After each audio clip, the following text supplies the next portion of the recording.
Well, hello, and welcome everyone. I'm coming to you from Mi'kma'ki, the unceded territory of the Mi'kmaq people.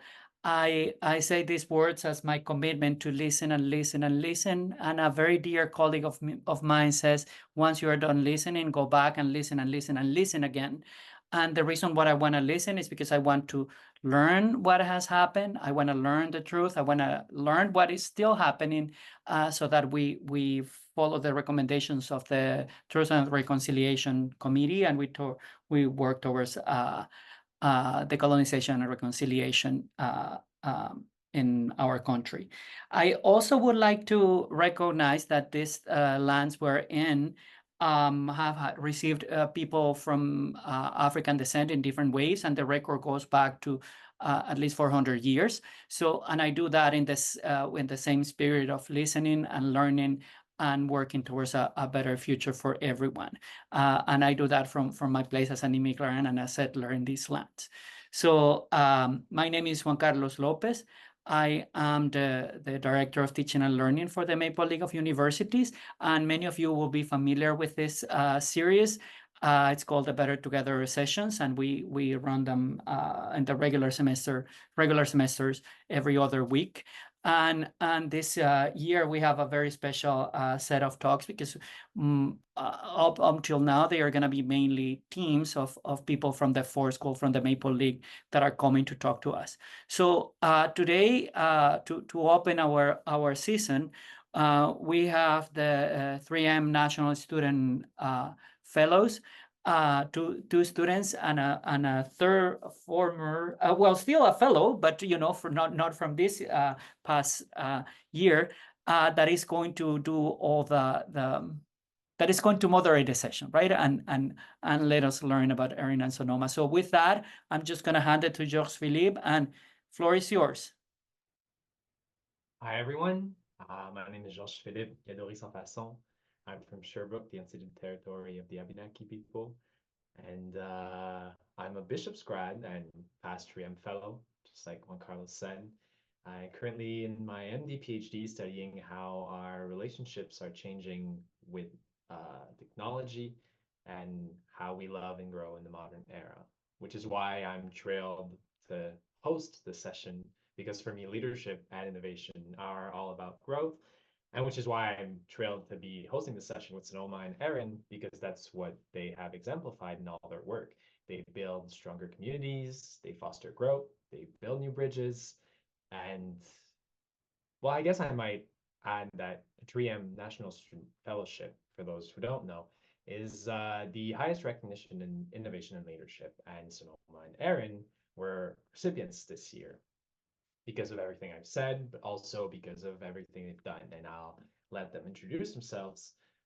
But these are two outstanding humans. Their contributions are also outstanding. So I'll invite Erin first to introduce herself. Yeah, thank you for that lovely introduction. My name is Erin Richelle. I, like Georges-Philippe said, I'm a recipient of the 3M National Student Fellowship this year, alongside Sonoma and 8 other fantastic students. I'm a recent graduate from Acadia University, and I did my Bachelor of Science in Nutrition. I'm not in school right now, because usually people ask that next. I'm taking the year to kind of delve into some personal projects and do what brings me joy. So yeah. Fantastic. Sonoma? Hi, I'm so excited to be here today along with Erin and George. And I just started my 3rd year at Bishop's University, and I study music and musical theater. Thank you, Sonoma. And again, welcome everyone for those who are just joining.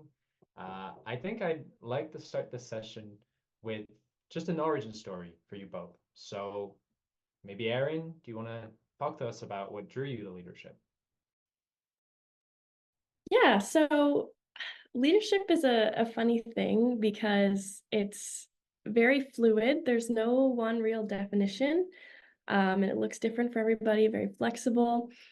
So my kind of leadership journey started on a very individual level. I have been in positions of uncertainty, discomfort throughout my degree and just in life as well.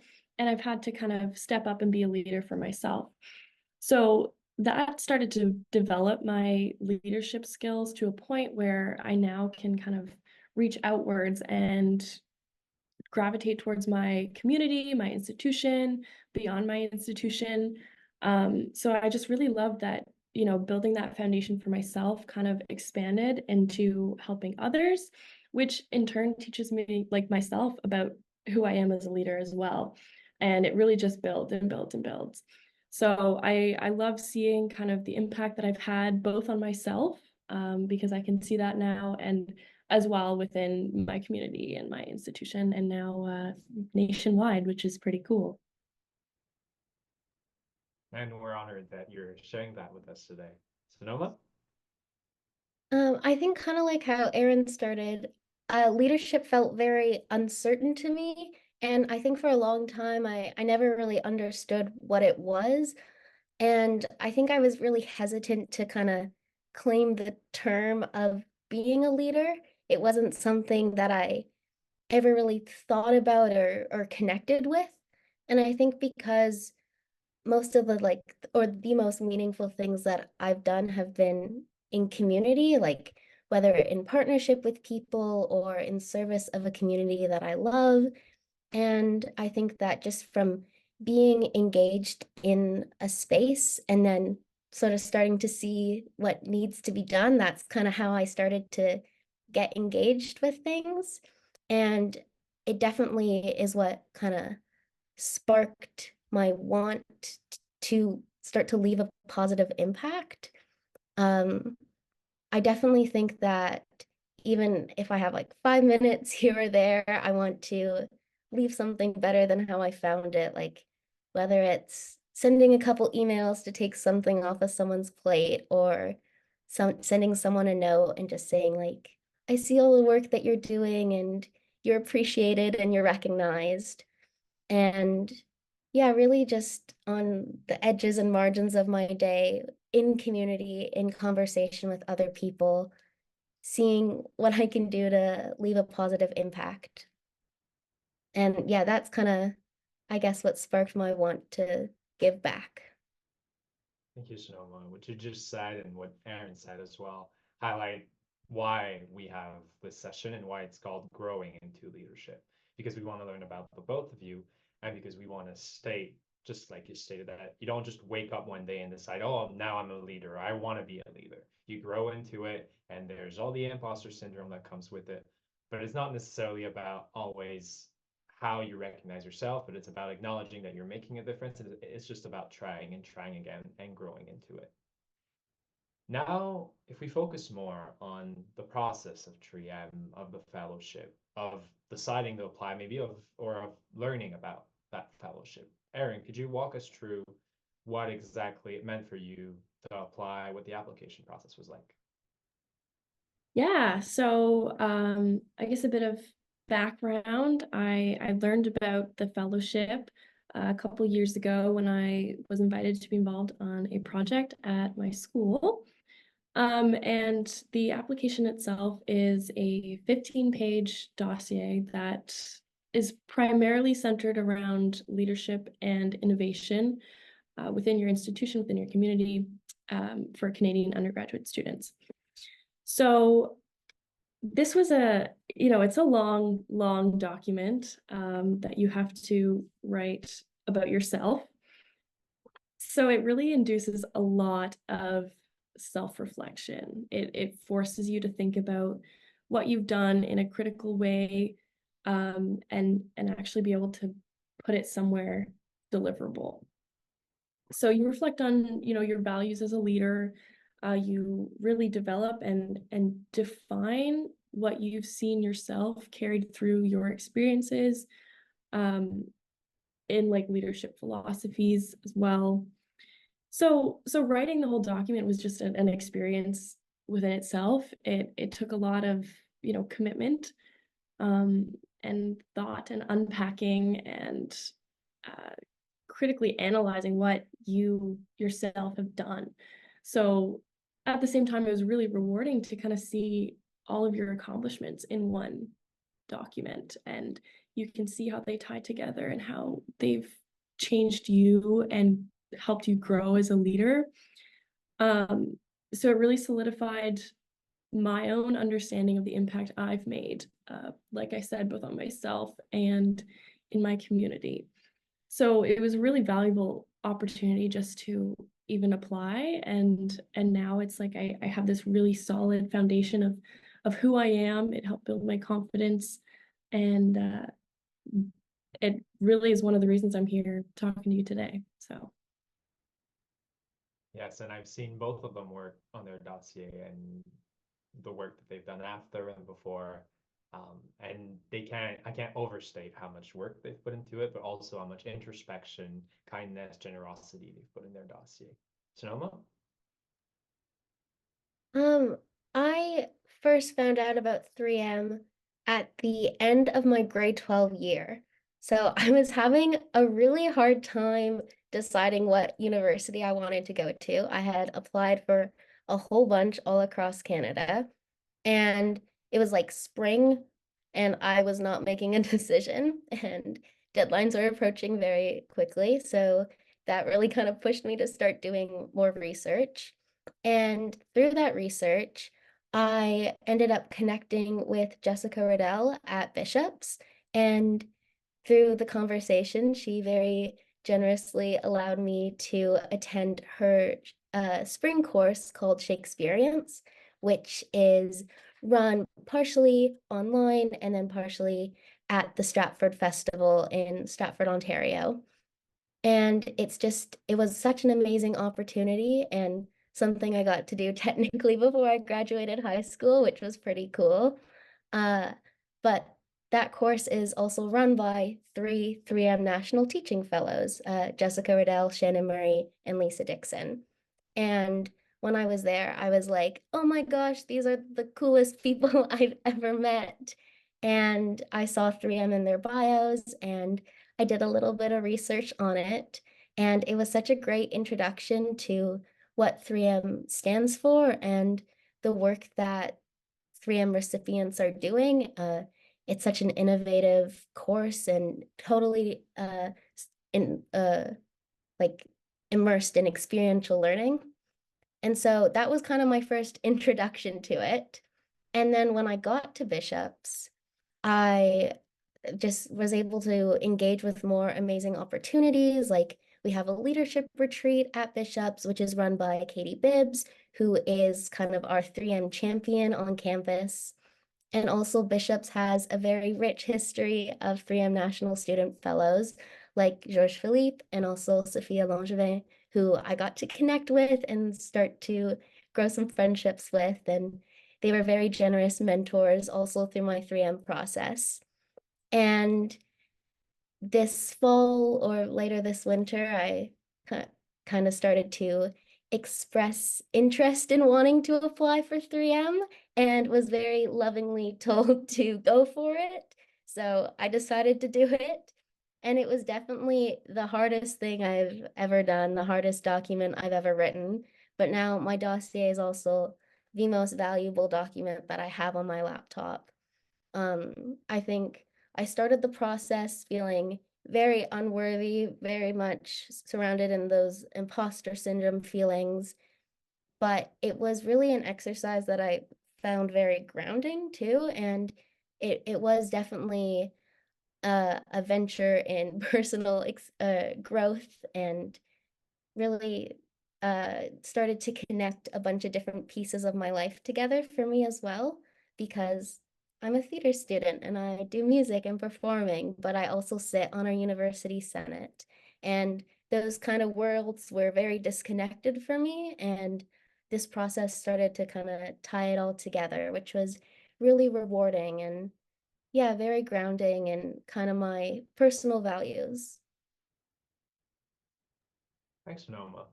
Um, Now that you've both shared your origin stories and your application process, which kind of go together, I'll invite people not for questions now, but if you want to put your questions in the chat or start thinking about questions, because now we're going to delve into what leadership means to them now or after the award, how they've embodied it thus far. And at the end, we'll have question period for you to interact. So either your questions now in the chat and we'll get to them, or you can prepare some.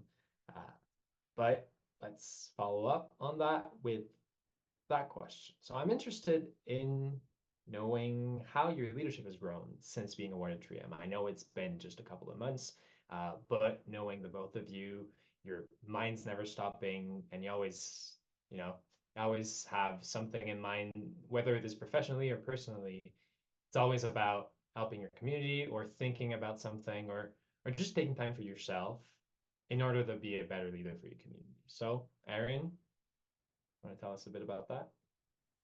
Yeah, so this question, I know Sonoma and I both kind of had to sit with for a little bit because it also forces you to really step back and reflect on your time now as a leader, like we were doing last fall in the dossier. So I think since winning 3M, I've really grown both personally and even professionally. I've been introduced to this wide range of individuals, this huge network of people that I can see hold very similar values as I do. And, coming from small universities, like you see that in little bits, but to be completely surrounded by that energy and those values has just been like completely life-changing. It has completely changed my mindset. Um, it's given me hope for the future of higher education for sure, because connecting with these people, it's like you're not alone, and that other people have these feelings, these thoughts. Even connecting with my cohort of students this year has been so valuable. They're some of my closest friends now, and I love working with them. I've also just kind of discovered all these new possibilities that I can keep adding to myself to develop my leadership skills even further. So I'm so much more like open-minded, and it's completely opened my eyes to opportunities, to the idea of change in the future of higher ed. Thank you. Sonoma? I think, like Erin said, these past few months have definitely been a time of personal growth. And one thing I do think since winning 3M, I feel a little bit more brave, a little bit more self-assured, a little bit more eager maybe to find more ways to get involved. And it's been really interesting to start a new semester, and I'm starting my third year after having written my dossier and also after having attended Stelly, which was my first academic conference.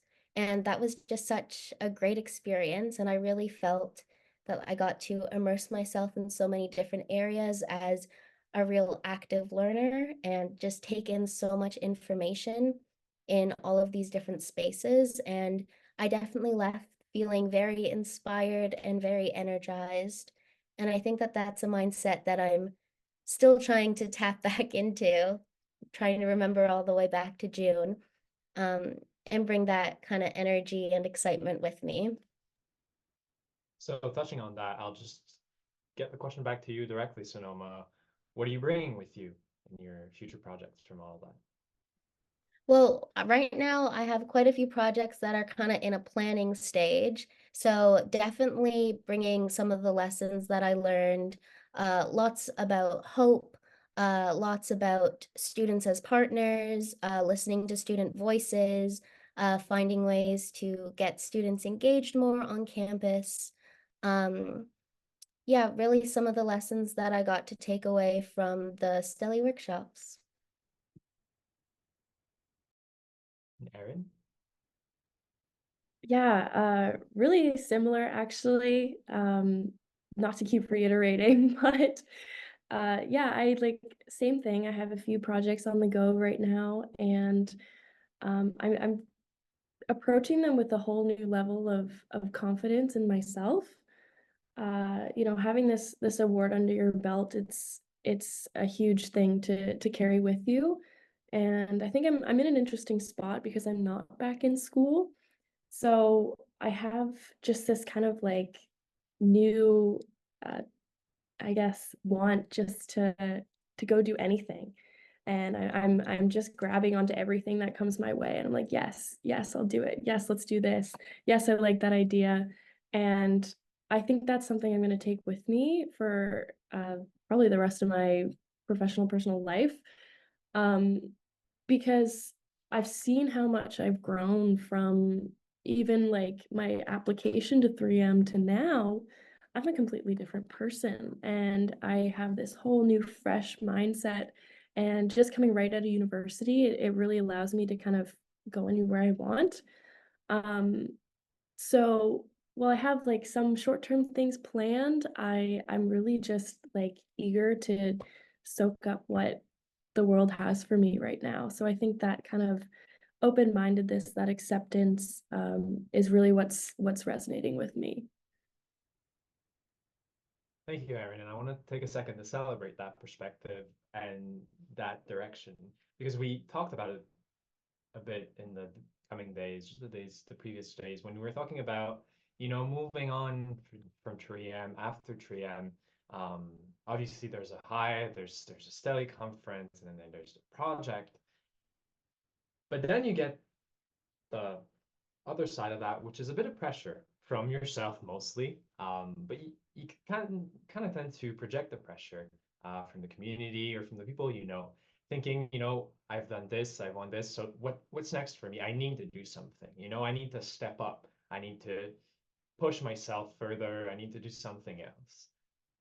And I think it's important again to celebrate that discomfort and that uncertainty and to sit with it and to know that your leadership skills, your innovation skills, but also just the person that won 3M, and beyond 3M, the person that you are, the both of you, everyone who's listening here, it doesn't matter whether it's about 3M or something else.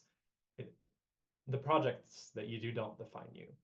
It's how you approach life now, and how you approach the next projects. And they don't have to feel like a step up always for them to be more meaningful. And I think what the dossier has taught me and what I'm learning from the both of you is that sometimes you really have to recenter yourself around meaning and around what matters to you in order to better improve the meaning or the search for meaning of others in your community. Because that's also what love is, self-love, to be able to love others better. So that's kind of a bit of my takeaway from this session. Don't forget to kind of love yourself, take time for yourself, look for the meaning in everything, not just the prestige. Erin, do you want to tell us a bit about what your takeaway would be if people here could get out of this with one thing? Yeah, absolutely. I think your point there is a really good segue into this too, because I wouldn't be sitting here if it weren't for the opportunities, the platform I've been given from 3M. But I want kind of everyone who's listening to remember that I was one of those students in your classroom. I was sitting next to these students, and I was among them. I'm still one of those people. It is who I am, not what I have done.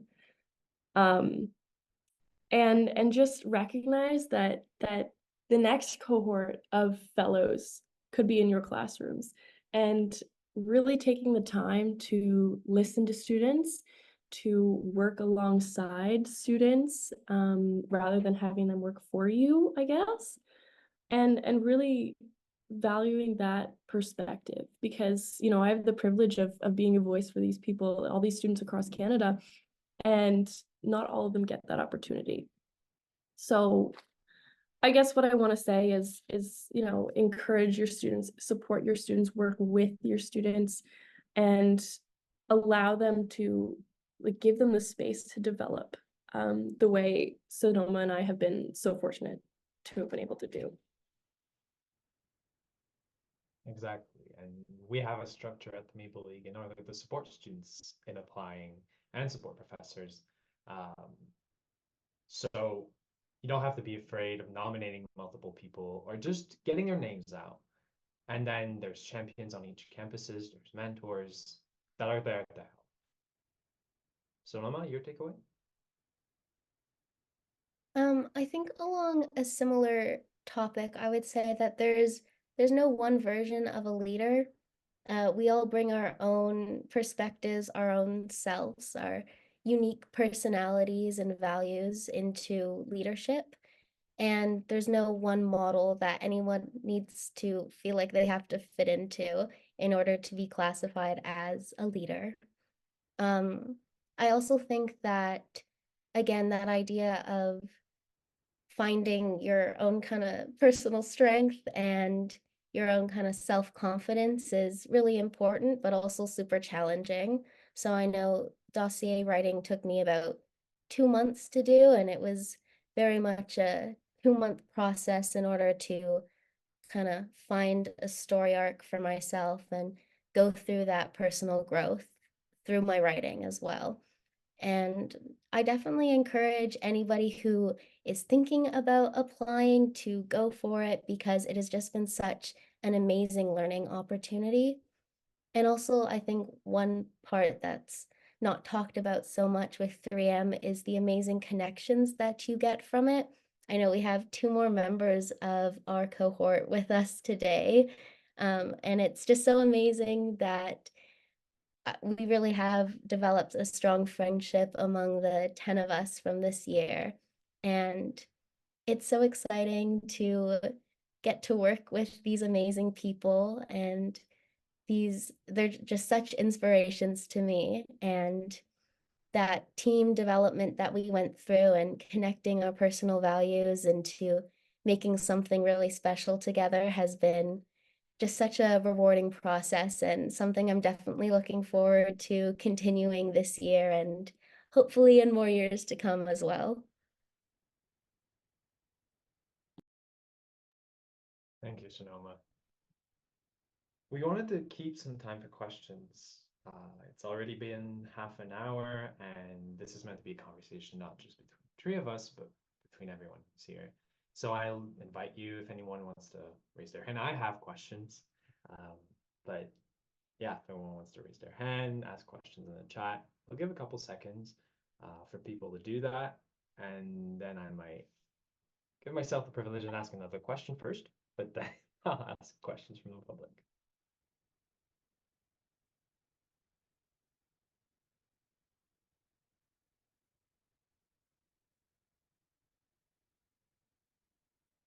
As I said, I'll go with the question first, because I love storytelling, and I know the both of you are really good at that. So I just want you to tell us about maybe an origin story, or a story that would allow you to allow us to picture your leadership in action, story that made you the leader you are today. Up to you.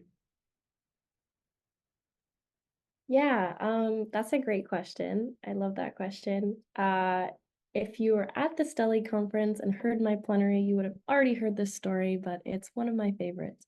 So, a big part of my leadership journey, and I'd argue what really kicked it off, was my experience going on an exchange term. I spent 4 months in Scotland during my third year of university, and it was one of the biggest growth lessons I've had. It was one of the most valuable experiences alongside 3M that I've been able to experience as well. So when I first kind of got there, I was quite shy. I didn't like to kind of put myself out there in any sort of way. And I arrived at London Heathrow Airport. I had the honor of having my mom there with me, so she was able to do the big girl stuff and ask for directions and navigate us through.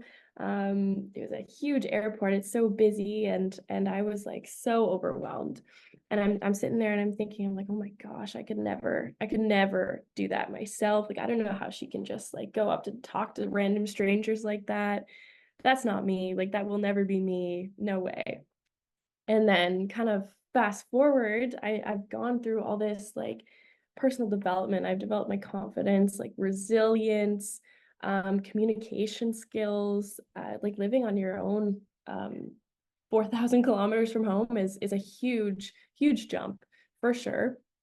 So when I was flying back home, it was Christmas time. So first of all, that was insane.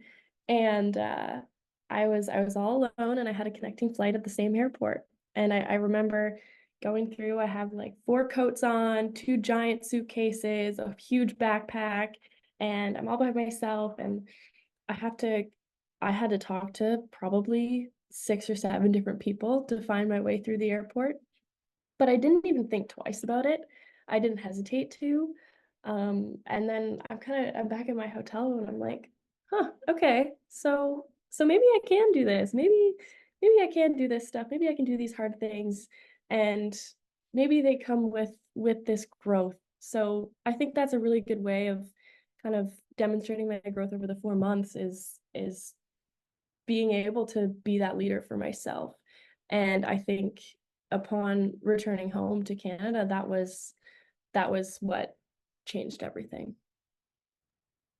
Thanks, Erin. Yes, I agree. It really highlights and embodies the title of our session, but also kind of shows that sometimes you don't even see it yourself, the change that happens, but you grow into it.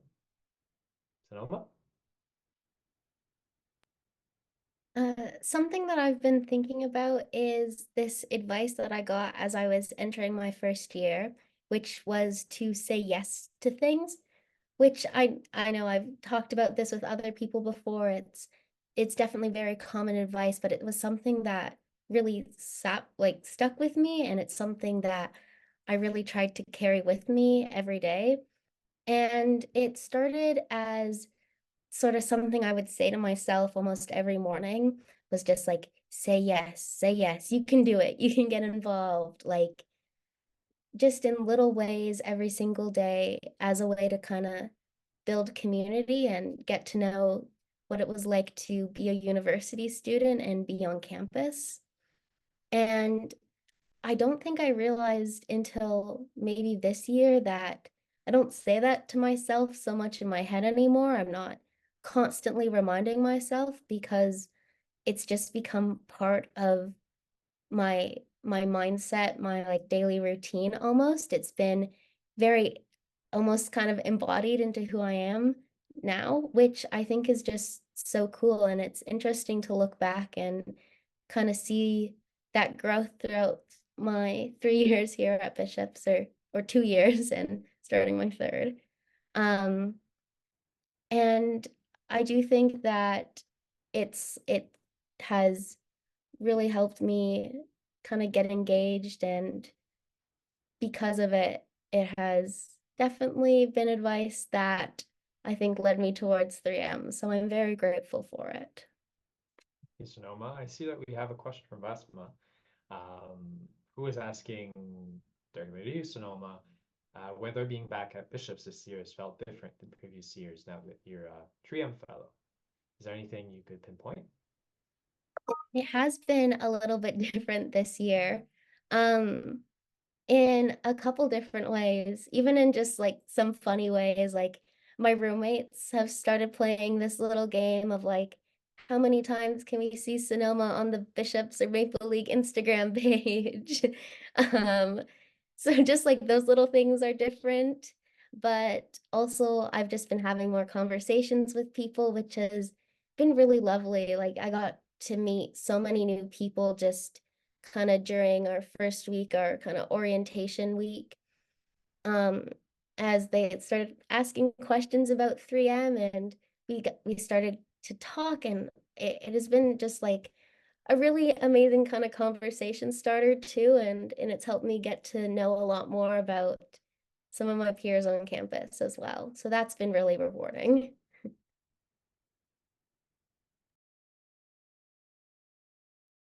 Thank you, Sonoma. I'm going to take the opportunity to highlight that Sonoma was one of the youngest 3M fellows ever, being in her now third year of 4.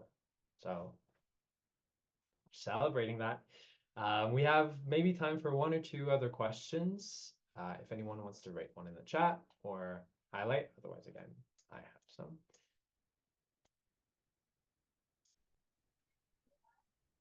I have a question.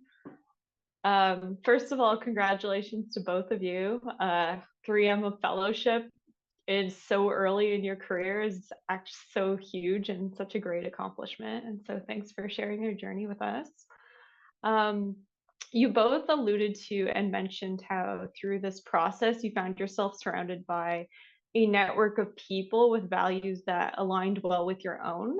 So I'm just wondering if you could share what some of those leadership values are. And I know you said that there's no prescriptive formula that makes a strong leader, but maybe that there are some common key values that you recognize that make up a good leader or someone that you look up to.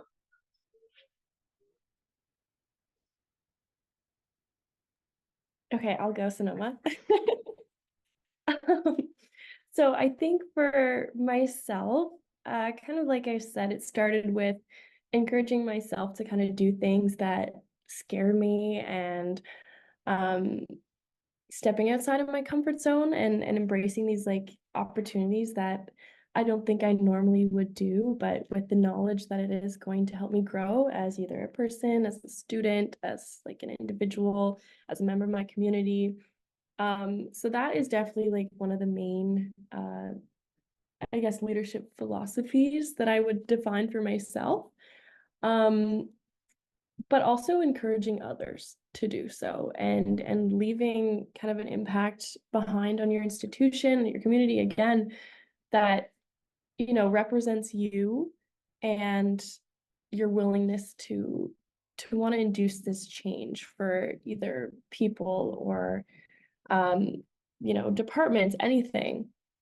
I guess, yeah, just like putting yourself out there is a big one, all in all. And like Sonoma said, like saying yes, that shows a lot about the kind of fearlessness that it sometimes takes to be a strong leader. Yeah, so just stepping up and initiating that. That's awesome. Thank you. I think something that I've noticed through conversations with our cohort has been that everybody is really amplifying the voices of others. They're storytellers. They are very much people who go into a community and see an unmet need and act without having to be asked. And I definitely think that that ties into the fearlessness that Erin was talking about. Awesome. Thank you so much. Thank you to both of you. I think we have time maybe for one more question. If anyone wants to raise their hand, or while someone shows, Juan Carlos?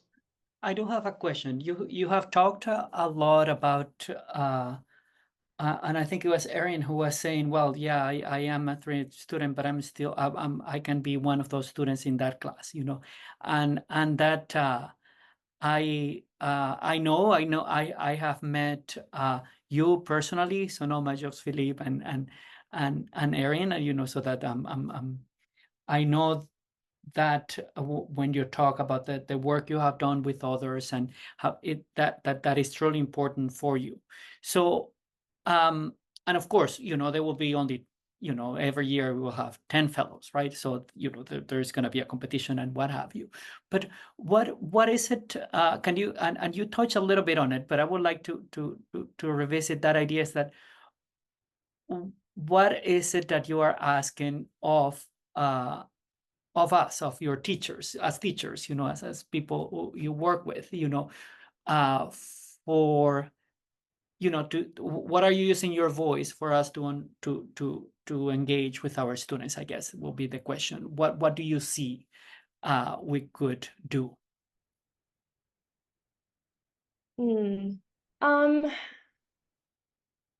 I want to say just like finding some way that maybe works for your own classroom where you can invite conversations whether it be for even like your course syllabus, your curriculum, involving students in that process even has a big impact, because while, I want to encourage like kind of eliminating that power dynamic between teacher student, it's still there and the students do need to know that. But if you can kind of embrace that and take a step back and listen at their level, I think that is something that students are going to value.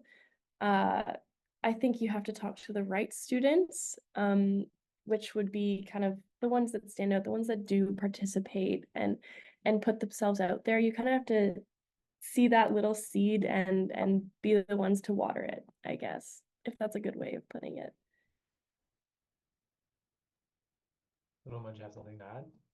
Yeah, I think that just finding any time, any space for open conversations and really fostering that sort of safe space where students feel comfortable to get engaged and start to build connections with either you as their teacher or with their other peers in the class will really allow them to feel more comfortable and more welcomed into the space. And I think that that's a really authentic way to start building those connections. Another thing I was thinking about is during the application process, if you decide to mentor or nominate a student for 3M, I definitely think that one of the benefits is helping highlight for them what they've done, because I know that was really hard for me, is trying to write 15 pages about myself. I was like, I don't have 15 pages of things to say. Um, but it was through that mentorship and time with my nominator and other mentors and peers working together on my dossier that I was able to start to pull things out and maybe start to like realize some of the projects that I should talk about or some of the things that I should highlight. And I think that that was a really helpful part of the process.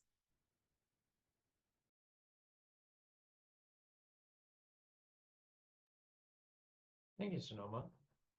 I think that's about it, right, Juan Carlos? I think we have to. We have a bit more time. Yeah. We go until the half hour. So so if we have more questions.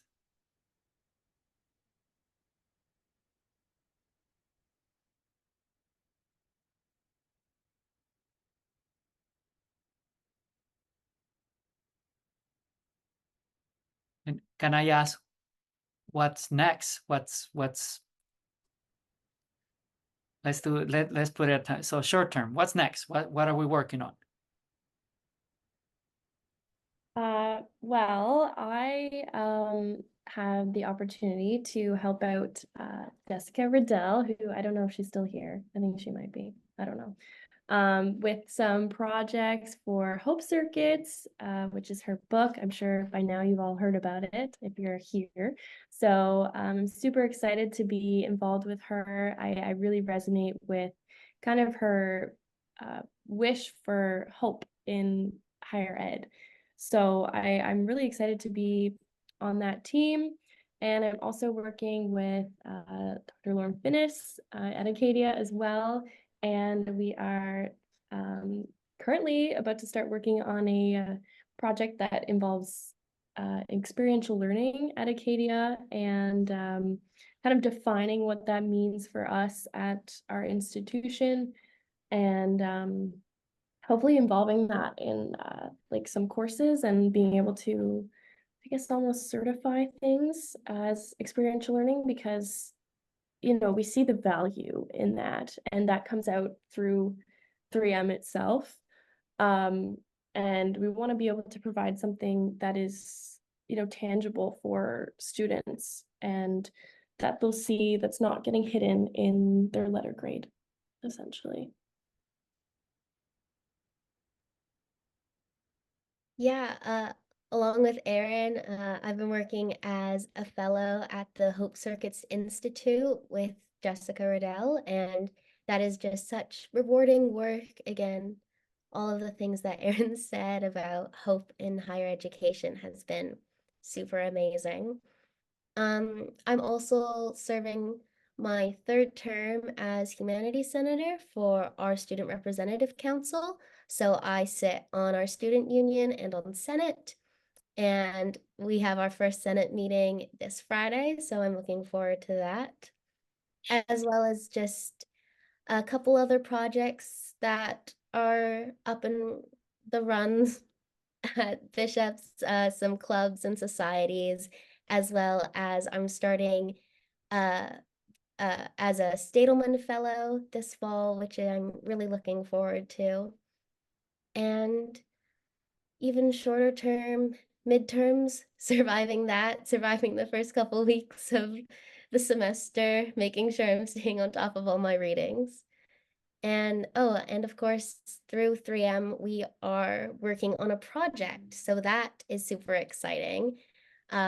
We have a project that the 10 of us have brainstormed and come up with during our time at Stelly.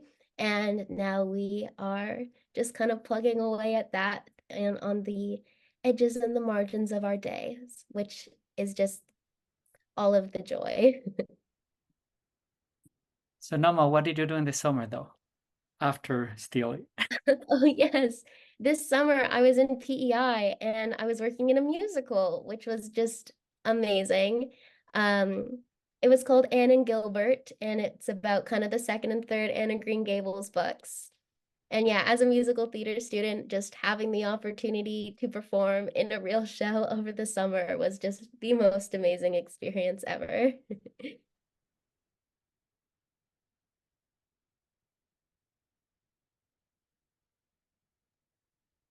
People are starting to have to run. Thank you, Sonoma. Thank you, Erin. I am thinking we ask for maybe one last question and then we wrap this up.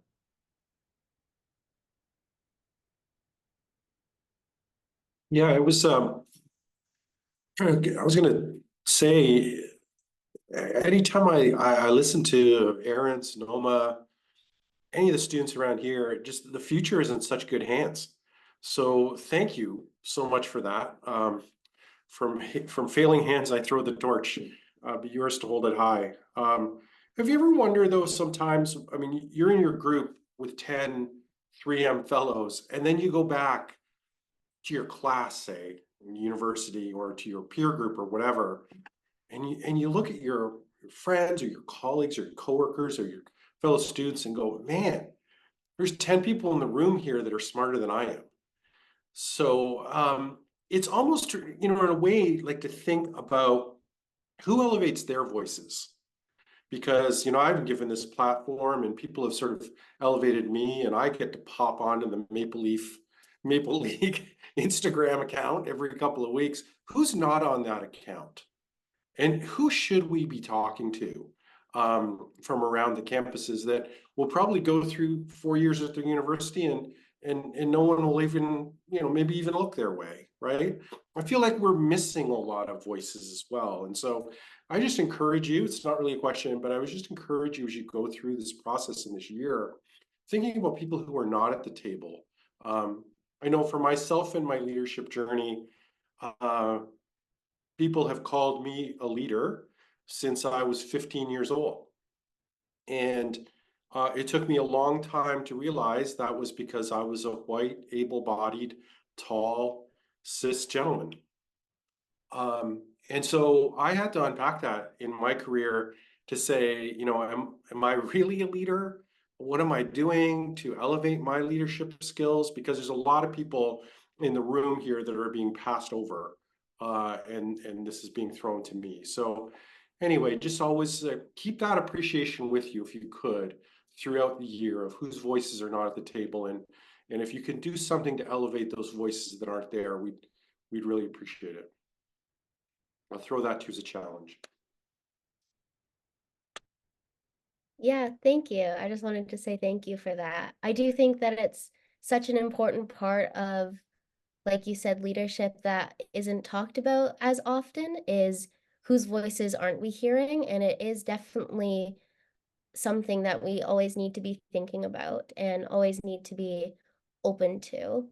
I know it's something that I think one of the reasons maybe why I was uncomfortable or uncertain about the term of leadership to begin with, because in high school we would do like our student council elections, and I would not always win student council elections.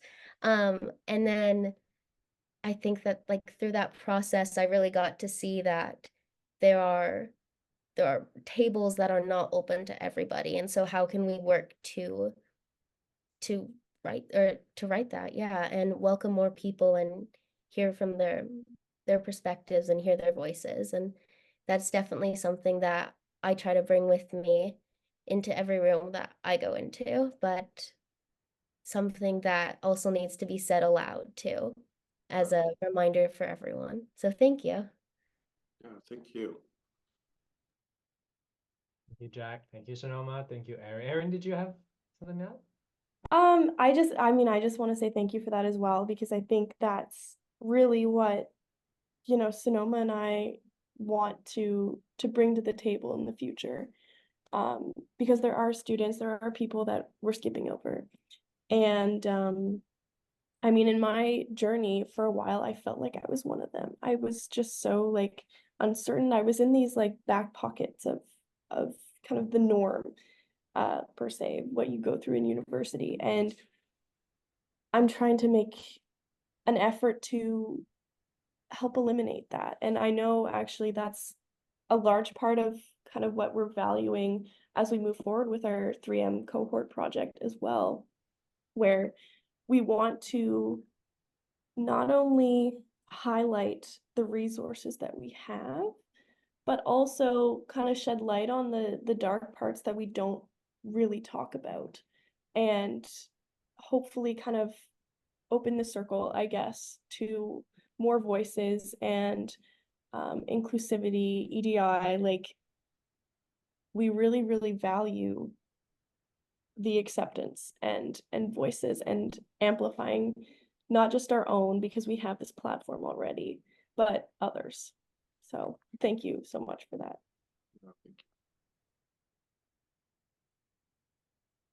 Again, thank you, Jack, for the comment. Thank you, Erin, Sonoma, for your insight.